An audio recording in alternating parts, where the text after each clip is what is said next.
Ma femme utilise mon argent dans mon dos pour louer un manoir à ma belle-mère. Horrible, parce que c'est notre devoir, mais mon devoir, c'est de divorcer, et de la laisser découvrir comment sa mère ruine sa vie. Moi, âgé de 43 ans, et ma femme Émilie, âgée de 38 ans, nous nous sommes rencontrés il y a 16 ans. Après 3 ans, les choses se sont faites naturellement et nous nous sommes mariés, et maintenant, nous avons 2 enfants. Bien qu'Émilie ait été la meilleure femme que j'ai jamais connue, la personne la plus gentille et attentionnée, je ne peux rien dire de bon sur sa mère, Loretta.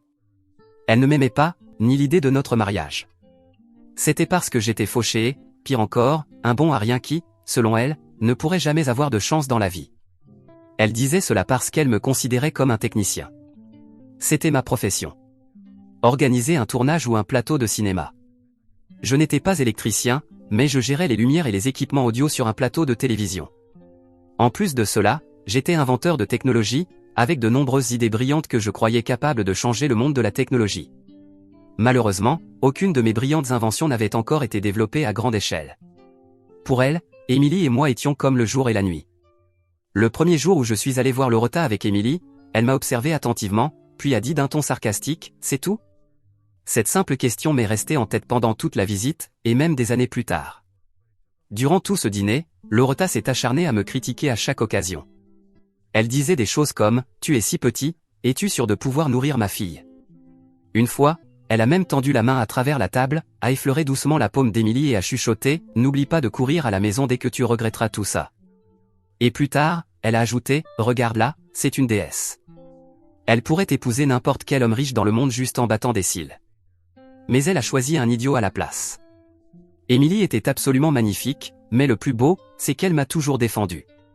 Elle défendait mon honneur, même quand je ne pouvais pas réunir assez d'argent pour m'occuper d'elle et de notre premier enfant.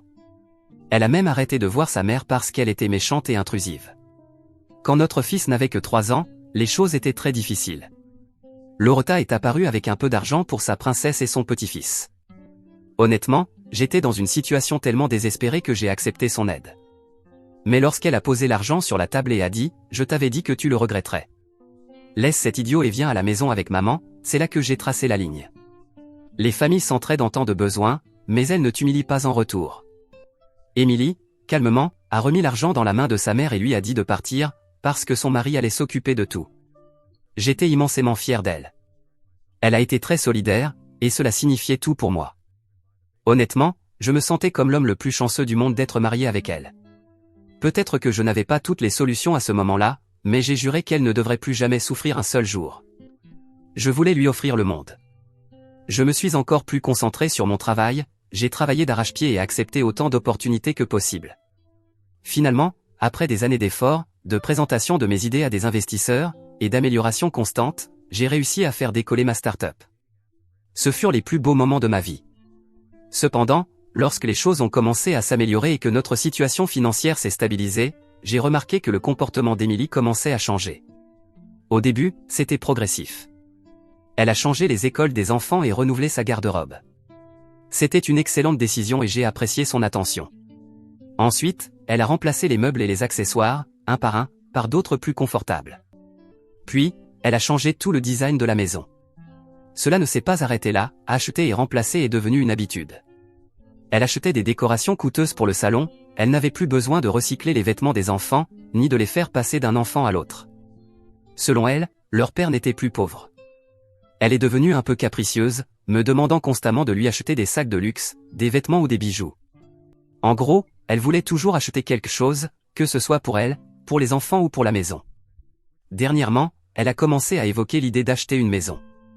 Actuellement, nous vivons dans une maison en location qui est plutôt bien, et je ne veux faire aucun investissement lourd tant que mon entreprise ne se stabilise pas un peu plus. Pour le moment, nous nous en sortons bien, mais on ne sait jamais comment les choses peuvent évoluer. Même si elle ne me l'a pas dit directement, je sens que ça arrive. Le problème avec elle, c'est que si je ne cédais pas à ses demandes, elle devenait passivement agressive toute la journée. Ce changement d'attitude m'a dérangé au début, mais peu à peu je m'y suis habitué, en rationalisant qu'au moins, elle méritait ses petits luxes, puisqu'elle avait été la seule à être à mes côtés dans les moments les plus difficiles. Il y a quelques mois, je suis rentré chez moi après une longue journée, avec l'envie de passer la soirée avec mes enfants, seulement pour découvrir qu'ils étaient chez leur grand-mère.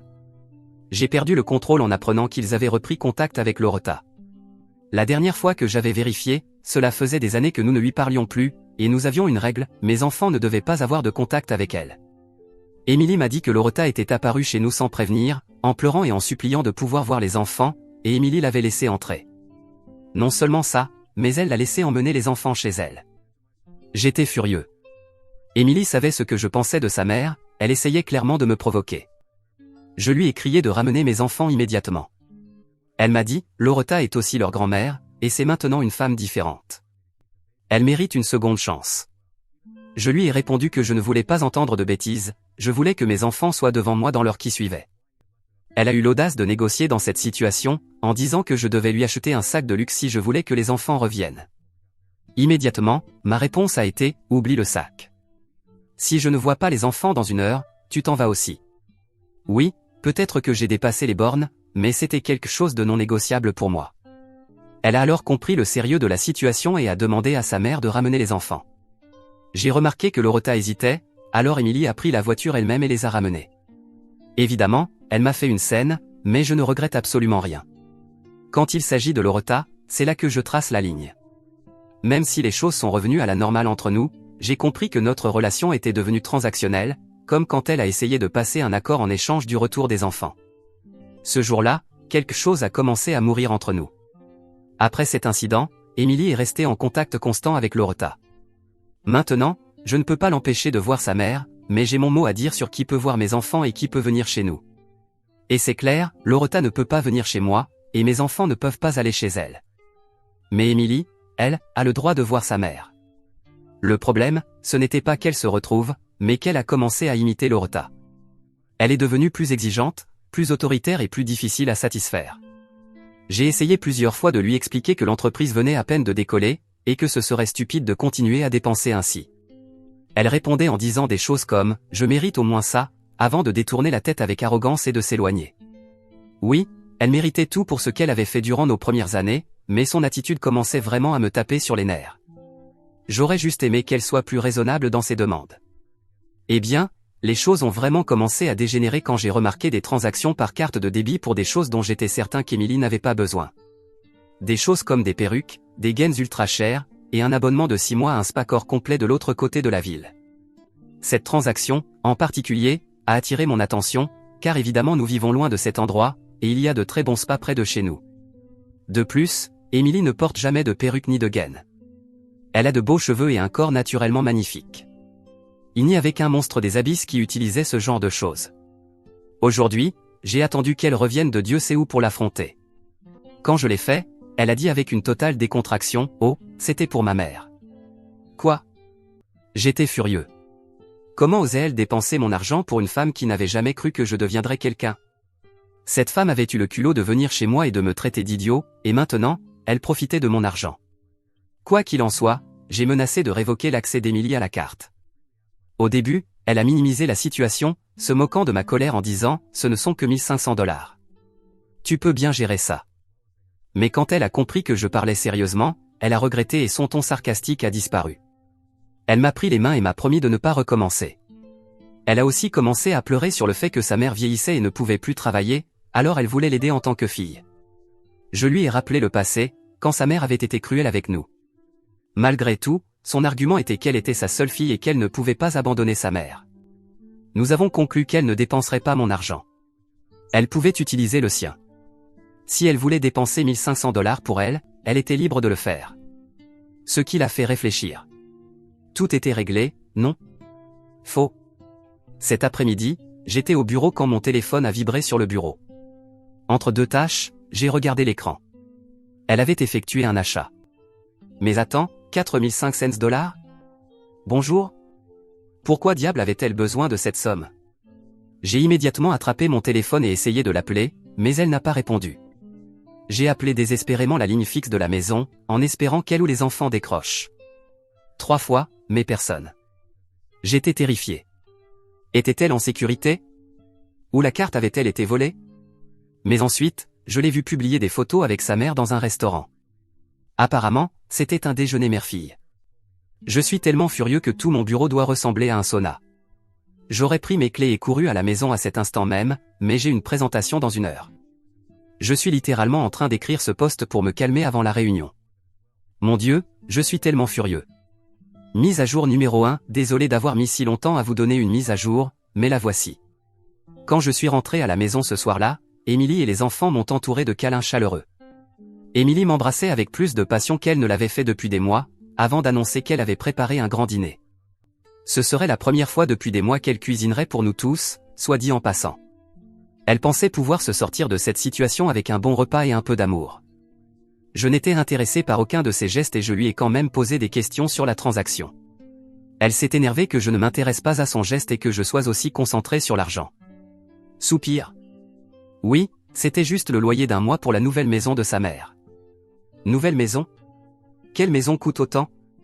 Elle loue à Los Angeles ou quoi? Et pourquoi est-ce à moi de payer ça?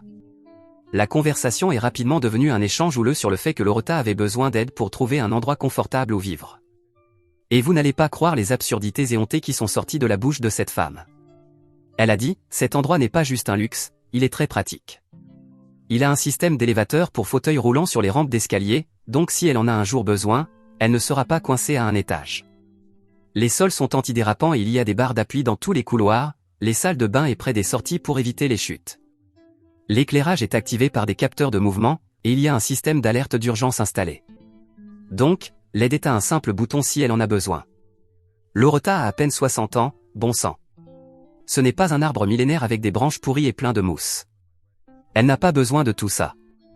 Et le système d'élévateur pour fauteuil roulant? C'était carrément absurde, parce qu'elle n'en utilise même pas. Ce n'est pas que je n'ai jamais fantasmé sur le fait qu'elle tombe et se casse la hanche, mais j'ai aussi rêvé de jouer dans les grandes ligues et ça ne s'est jamais produit. Elle est encore assez capable pour travailler et subvenir à ses besoins. Elle n'avait absolument pas besoin d'une maison comme celle-là, surtout quand il s'agissait d'une maison en location. Émilie a répondu que Loretta prévoyait d'acheter la maison à l'avenir. Et juste avant que je puisse demander qui elle s'attendait à voir payer pour ça aussi, Émilie m'a dit, nous aurons l'argent. Il est logique de commencer à planifier pour son confort et sa sécurité dès aujourd'hui, pas quand elle sera déjà en difficulté. Il s'agit de lui donner de la dignité et de la tranquillité d'esprit, à elle comme à nous. En plus, c'est notre devoir de prendre soin d'elle. Notre devoir? Moi, je n'ai pas besoin de tranquillité d'esprit en sachant qu'elle va bien. La dernière fois que j'ai vérifié, ta mère a dit que je ne serais jamais un bon choix comme gendre. Elle a dit que j'étais un déchet et que je ne pourrais jamais gagner d'argent.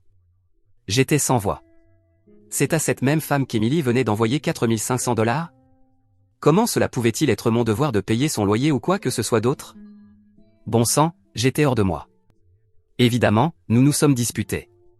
Elle n'allait pas abandonner facilement, et moi non plus.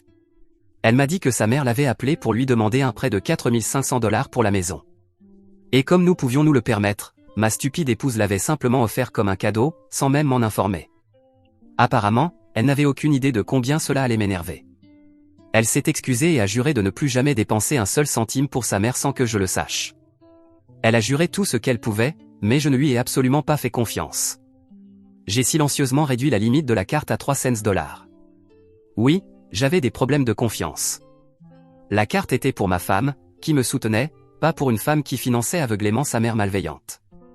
J'ai joué mes cartes prudemment à la maison ce jour-là. Je me suis assis et j'ai attendu le spectacle. Elle allait sûrement tenter un autre achat important, être refusée et m'appeler en criant qu'elle ne pouvait plus rien se permettre, révélant ainsi toute l'affaire. Des mois ont passé, mais il n'y a eu aucune transaction. J'étais impressionné. J'ai commencé à me sentir coupable de ne pas lui avoir fait confiance. Mais pour ma défense, c'était la deuxième fois qu'elle faisait ça. Je pensais presque à relever la limite de la carte. Dieu merci, je me suis retenu, car j'étais sur le point d'avoir une énorme surprise. Il y a une semaine, elle a fait irruption dans la maison en demandant pourquoi sa transaction de 4500 $ avait été refusée. Je lui ai demandé pourquoi elle avait besoin d'autant d'argent en premier lieu. Elle m'a dit qu'elle avait été à son rendez-vous coiffure et qu'elle avait acheté des produits capillaires au salon, ce qui faisait un total de 4500 $ qu'elle n'avait pas pu payer. J'étais stupéfait. 4500 $ pour un soin capillaire? Et pourquoi ce chiffre me semblait-il familier? Elle a essayé de continuer à mentir jusqu'à ce que je lui demande de me montrer la facture et de m'expliquer comment elle avait finalement payé. Puis elle a fini par avouer, arrête de faire l'idiot. Tu sais bien qu'il est temps de payer le loyer de maman. Encore une fois, je suis devenu fou et nous nous sommes disputés de nouveau. Voilà ce qui s'est passé, elle avait brûlé ses économies pour payer le loyer de Loretta pendant plusieurs mois. Et quand elle a été à court d'argent, elle a utilisé la carte. Je n'avais aucune raison de rester calme. Je lui ai dit, je veux que tu me rembourses immédiatement. Elle m'a traité de rancunier. Je lui ai dit, je ne vais pas m'engager à entretenir quelqu'un qui ne me respecte pas. Elle en a fait tout un drame parce que j'ai parlé de sa mère comme de quelqu'un. J'étais hors de moi et j'aurais pu faire quelque chose que j'aurais regretté, alors je suis simplement sorti pour me calmer. C'est alors qu'elle a soufflé quelque chose comme « Maman avait raison à ton sujet ». Je me suis arrêté, je me suis retourné et je lui ai demandé de répéter. Et là, elle a tout balancé, comment elle m'a soutenu quand je n'étais rien, qu'elle avait rejeté tous les hommes riches et sensés qui s'étaient approchés d'elle juste pour être avec moi, un homme qui ne la gâterait pas. Elle pensait que je serais un meilleur homme une fois que j'aurais enfin ma chance. Mais je suis juste devenu pire. Elle a dit tellement de choses blessantes. Elle m'a littéralement regardé dans les yeux et m'a dit que sa mère lui avait conseillé de prendre tout l'argent qu'elle pouvait de moi et de fuir, mais qu'elle ne l'avait pas fait, car elle pensait que ce qui m'appartenait lui appartenait aussi. Émilie voulait que je sois comme le mari de sa cousine, qui a acheté une maison de vacances et une voiture de sport, et qui dépense sans réfléchir à demain. Notez que ce mari de la cousine a toujours été la comparaison de Loretta avec moi, le même type dont tout le monde sait qu'il est impliqué dans des affaires louches. Je suppose que ce détail n'a aucune importance dans leur monde. La fin justifie les moyens, n'est-ce pas? J'étais encore en train d'assimiler tout ce que je venais d'entendre quand elle m'a lancé la dernière bombe, elle me faisait payer le loyer de sa mère pour prouver ma valeur. Pendant de nombreuses années, sa mère m'a détesté parce que j'étais trop pauvre pour sa fille, et maintenant que nous avions un peu d'argent, il était temps de lui prouver qu'elle avait tort. Je veux dire, non. Je n'ai rien à prouver à personne, et encore moins à cette femme. Je pensais qu'elle m'avait épousé parce qu'elle croyait en moi et qu'elle m'aimait. Découvrir qu'elle évaluait son choix et doutait de lui tout ce temps est dévastateur. Je me suis senti tellement stupide à ce moment-là d'avoir cru qu'elle croyait en moi. Je n'ai même pas dit un mot. J'ai fait mes valises en silence et j'ai quitté la maison. Elle ne m'a même pas retenu, pensant sûrement que j'étais juste en colère et que je reviendrais vers elle en rampant. Je me suis installé à l'hôtel ce soir-là, où je suis resté pendant environ une semaine, et je n'ai toujours reçu aucun appel ni message de sa part. Heureusement, mes enfants m'ont appelé, et je leur ai dit que j'étais en déplacement professionnel et que je reviendrais bientôt. Je déteste leur mentir et j'ai peur de ce que l'avenir nous réserve, mais je dois faire ce pas pour me protéger, moi et mes enfants. Je discute de l'affaire avec mon avocat. Je garderai les détails pour la prochaine publication. Mise à jour numéro 2, voici la suite que je vous avais promise. Donc, premier rendez-vous avec mon avocat, et j'ai tout mis au clair. J'ai été direct, je voulais me débarrasser de cette femme à tout prix. Il a été très clair sur le processus, ce serait compliqué, émotionnel et cela prendrait du temps. Il m'a expliqué les règles du divorce, la logistique et les répercussions concernant les biens, la garde, la pension alimentaire et tout le reste. Les discussions sur la garde des enfants ont été les pires, laissez-moi vous l'avouer. Les lois ne sont pas tendres pour les hommes. Il m'a particulièrement insisté pour que je réfléchisse bien avant de prendre une décision finale. Je suis retourné à l'hôtel, j'ai tourné en rond dans la chambre pendant une journée entière, incapable d'assimiler le fait que je ne pourrais plus voir mes enfants tous les jours. La garde partagée était le mieux que je pouvais espérer. Et mis à part eux, je n'avais plus aucune raison de rester marié. Je suis retourné à la maison à la recherche de clarté, ou plutôt de certitude, et j'ai eu tout ce qu'il me fallait pour aller de l'avant. Dès que je suis arrivé, j'ai vu la voiture de Loretta garée dans l'allée. Je suis entré dans la maison et j'ai trouvé cette femme affalée sur le canapé du salon, en train de boire un café comme si elle était chez elle. L'audace de la situation m'a fait bouillir de rage. Elle m'a lancé un regard, puis est retournée à ses affaires, sans un mot. Émilie a lâché un commentaire sarcastique, « Alors tu es enfin rentré de ton voyage d'affaires ». Elle se moquait clairement de ce que j'avais dit aux enfants pour les protéger. Avant que je puisse répondre, Loretta a grogné à Émilie, « Tu le reconnais. Ne sois pas si douce. Tu ne peux pas être douce avec les hommes. » Elle a ajouté, « Au fait, c'est vraiment un homme, s'il n'est même pas capable de rester à la maison après une petite dispute. Ton père et moi, on serait restés dans la maison quoi qu'il arrive. On se serait battu jusqu'à ce que le problème soit résolu. » J'ai failli éclater de rire, tellement que j'en avais mal au ventre. Elle parlait de ce même homme qu'elle avait littéralement conduit à une tombe prématurée avec toutes ses plaintes. Peut-être que c'est pour ça qu'il a eu une crise cardiaque dans la cinquantaine. Je suis allé directement dans la chambre des enfants sans attendre leur réponse. Les enfants m'ont dit que Loretta était arrivée le lendemain matin, après mon départ. Je leur ai demandé de rester dans la chambre et je suis sorti. J'ai dit à Émilie que j'avais quelque chose à lui annoncer. Vous n'allez pas croire ce qu'elle a dit, si tu veux parler, tu dois d'abord t'excuser pour ton comportement devant ma mère. Quoi? J'essayais d'être civilisé et de terminer les choses en adulte, et elle voulait des excuses publiques, comme si j'étais un enfant mal élevé pendant le dîner. Je lui ai répondu, je me fiche des excuses, car je vais divorcer de toi. J'ai parlé à mon avocat et le processus est déjà en cours.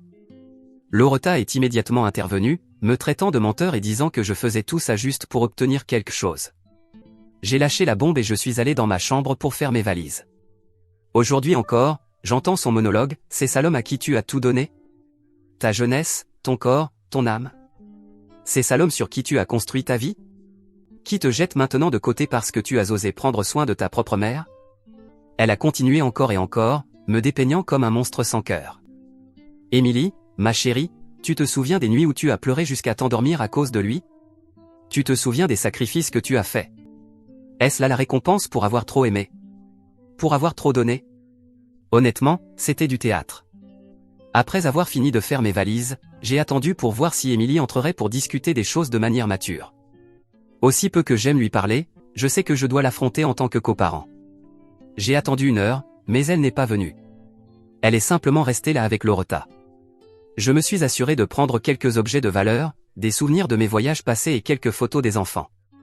J'ai laissé une note sur le lit, à partir de maintenant, mon avocat s'occupera de toute communication. Comme promis, je suis allé voir les enfants avant de partir. Loretta, bien sûr, remplissait encore la tête d'Émilie d'espoir. Elle lui disait que je ne mènerais jamais cela à bien, que je reviendrais en rampant, que je faisais juste une crise. Les enfants disent que Loretta a même fait une comparaison avec la maison, disant que si je laissais Émilie y rester, c'était parce que je l'aimais encore. Je suppose que cela a donné un peu d'espoir à Émilie, mais en réalité, je l'ai seulement fait pour mes enfants. Cette maison, c'est tout ce qu'ils connaissaient comme foyer, et ils avaient encore besoin de leur mère. Quant à moi, j'ai trouvé un endroit près du bureau. Il a un grand jardin, suffisamment de chambres pour que les enfants aient chacun leur espace. Les choses sont restées calmes pendant environ 1 semaine, jusqu'à ce que les papiers du divorce soient remis. Émilie s'est présentée à mon bureau, s'excusant pour tout. Elle a dit qu'elle regrettait que les choses soient allées aussi loin. Qu'elle regrettait de ne pas m'avoir écouté. Qu'elle regrettait d'avoir laissé sa mère interférer. En fait, elle était tellement pleine de remords qu'elle se serait probablement excusée pour le ciel d'être bleu, si cela avait pu aider. Mais je n'ai pas cédé. Je lui ai dit que ma décision était prise, et que maintenant, l'affaire était entre les mains du tribunal. J'aimerais pouvoir dire que je me suis senti victorieux, mais en vérité, je me sentais surtout fatigué. Le divorce est bien réel maintenant. Ma nouvelle maison me semble vraiment vide, mais j'avais besoin d'un endroit. Je vois mes enfants aussi souvent que je peux. Émilie et Loretta ne se mêlent pas de cela, ce qui est une bonne chose. J'essaie de garder les choses normales pour eux. Je sais qu'il reste encore un long chemin à parcourir, mais cette fois, je suis certain que les choses se termineront selon mes propres termes. Mise à jour 3, après des mois de va-et-vient juridique et d'épuisement émotionnel, c'est enfin terminé. Les papiers sont signés, le sceau du juge est apposé sur la ligne pointillée. Émilie et moi ne sommes plus mari et femme, et plus important encore, je n'ai plus aucun lien avec Loretta. Du moins, sur le papier. Avant, j'étais son gendre, maintenant je suis, au mieux, le père de ses petits-enfants. Même si je sais très bien ce que je représente vraiment pour elle.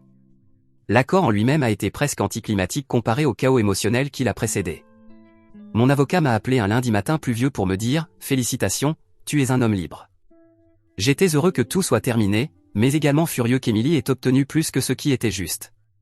Elle a reçu 6 mois de pension alimentaire, 50% de nos économies, bien que 90% de cet argent provenait de mon travail. Et bien sûr, la pension pour nos enfants. Elle a gardé la voiture, dont la compte avait été payée avec ma carte.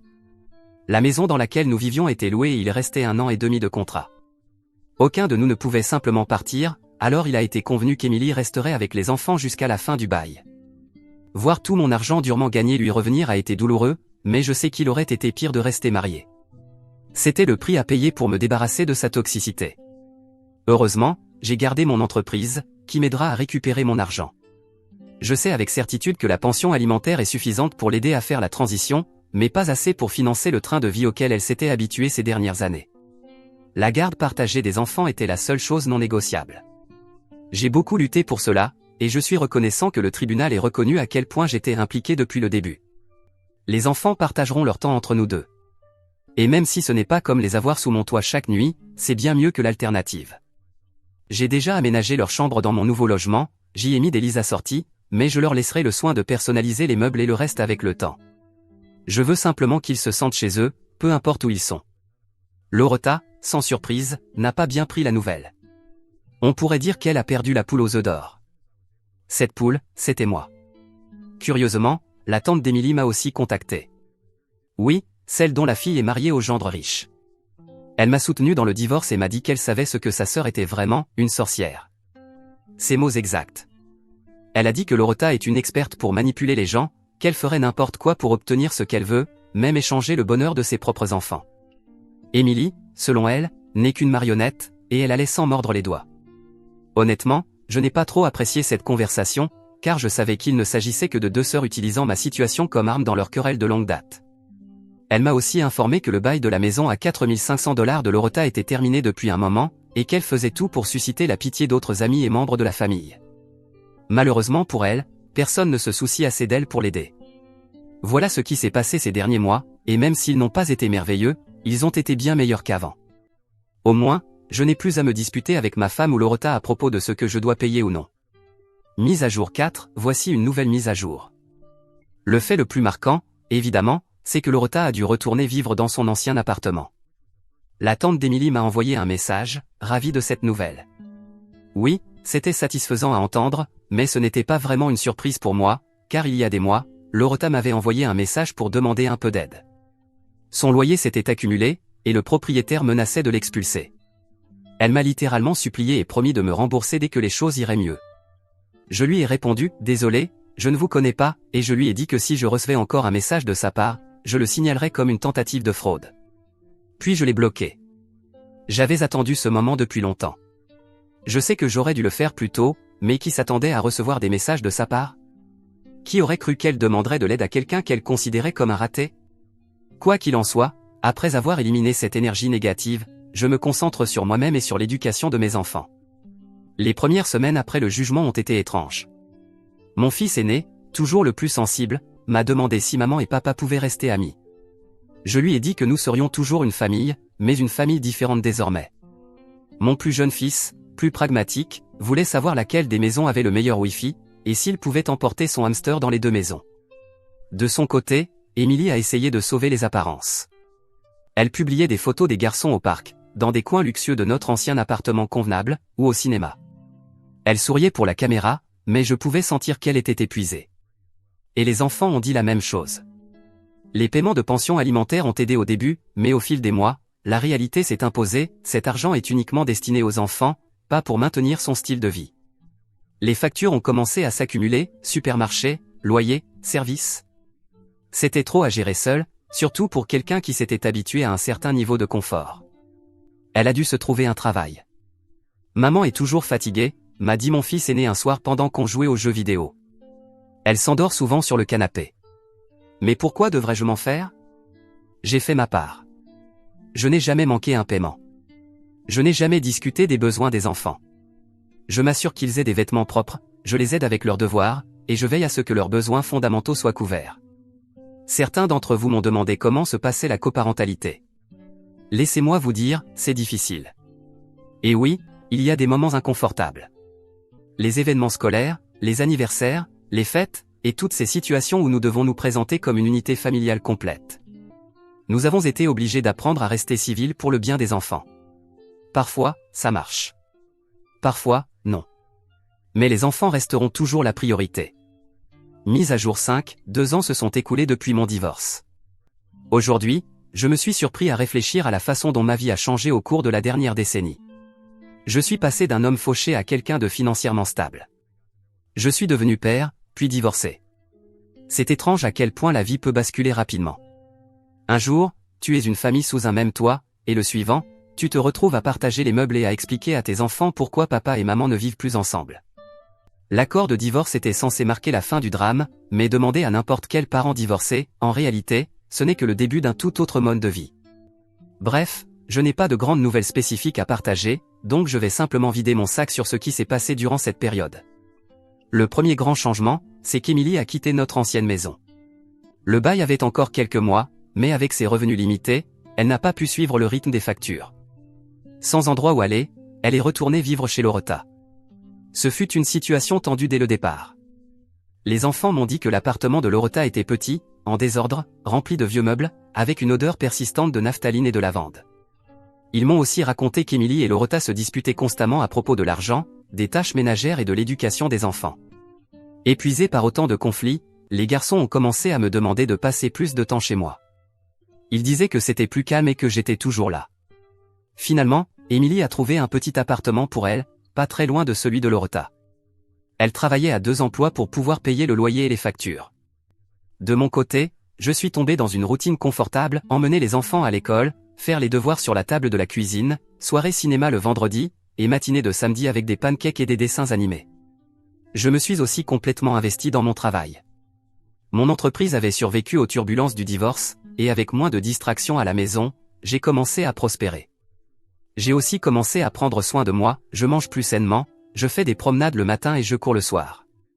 J'ai même acheté, et surtout lu, des livres que je voulais lire depuis longtemps mais pour lesquels je n'avais jamais de temps. Ce n'est pas une vie parfaite, mais j'en ai le contrôle total, et je suis fier des progrès que je fais. Bien sûr, Loretta n'a jamais été bien loin du tableau.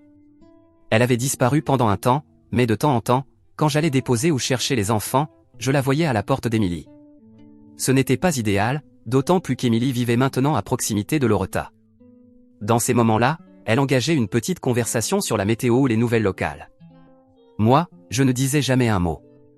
Je détournais le regard ou je faisais semblant qu'elle n'existait pas. C'est étrange de voir à quel point les gens changent. Cette même femme qui me méprisait trouve maintenant des raisons pour me parler. Un soir, j'étais venu chercher les enfants après une longue journée de travail, et elle m'a intercepté avant qu'Émilie ou les garçons n'apparaissent. Elle a commencé par ses banalités habituelles. J'ai crié à mes enfants que je les attendais dans la voiture, simplement parce que, franchement, qui veut discuter avec Loretta ? Soudain, je l'ai vue debout près de ma voiture, penchée comme une commère, chuchotant « Écoute, je sais que les choses sont difficiles pour Émilie ces derniers temps. Elle travaille jusqu'à l'épuisement, et moi je fais ce que je peux. Mais c'est aussi dur pour moi. Pendant qu'elle s'occupe des enfants, elle reçoit de l'aide de ta part d'une manière ou d'une autre. Mais qui m'aide, moi ? Une femme vieille et faible. » Avant que je puisse répondre, elle a ajouté « Je me demandais si tu pouvais m'aider, juste un peu. » Émilie n'a pas besoin de le savoir. Ça soulagerait vraiment la pression sur moi. Je te promets de te rembourser quand je le pourrai. Pendant une seconde, j'ai failli éclater de rire face à tant d'audace. Cette femme, qui a détruit mon mariage, qui disait à Émilie de me quitter pour quelqu'un de plus riche, venait maintenant me mendier en cachette. Gardant une expression neutre, je lui ai répondu « Je suis juste venu ici pour mes enfants, et je ne me sens pas à l'aise de discuter avec toi. Alors, va-t'en. » Oui, cette dernière phrase sonnait comme un ordre crié. À ce moment-là, mes enfants sont sortis de la maison, et le visage de Loretta s'est tendu, mais elle s'est rapidement ressaisie, affichant un faux sourire comme si rien ne s'était passé. Après cela, je suis devenu encore plus prudent. Si je voyais sa voiture, j'appelais les enfants et leur demandais de sortir directement. Bien sûr, j'ai informé Émilie de cette interaction, et je suis certain qu'il y a eu de vilaines confrontations entre elles après ça. Avec le temps, la relation entre Émilie et moi est devenue plus cordiale. Nous gardons nos conversations centrées sur les enfants, l'école, leur santé, leurs emplois du temps. Il y a eu des moments gênants, des oublis pour venir les chercher, quelques disputes à propos de la discipline ou du temps passé devant les écrans. Mais dans l'ensemble, nous gérons les choses de façon fluide. Il reste des défis à venir. Être coparent avec une ex-femme n'est pas facile, et parfois je m'inquiète de ce que les enfants pensent, de la façon dont ils digèrent tout ça, du genre d'hommes qu'ils deviendront. Oui, nous leur avons trouvé un thérapeute, et ils ont suivi une thérapie pendant plus d'1 an, jusqu'à ce qu'ils soient stabilisés. Je les y emmène encore à l'occasion. Je fais de mon mieux, présent pour eux chaque jour, à travers de petites et grandes attentions. Je les aime. Mise à jour 6, nous avons eu un petit problème avec ma belle-mère Loretta, mais un grand pas dans ses problèmes juridiques. Elle m'en veut toujours de lui avoir refusé mon aide. Je ne sais pas pourquoi elle est sortie de chez elle ce jour-là en pensant que je l'aiderais. Non, madame. Éloignez-vous de moi. Et elle l'a fait, mais pas de nos enfants, à qui elle a commencé à parler de moi en mal. Heureusement, ils ne sont plus assez jeunes pour ne pas comprendre que la relation avec leur grand-mère n'est pas bonne. C'est pourquoi ils l'ont dit à leur mère, qui me l'a ensuite dit aussi. Émilie m'en avait déjà parlé. Lors de ma conversation avec elle, nous avons convenu que Loretta ne serait plus autorisée à les voir.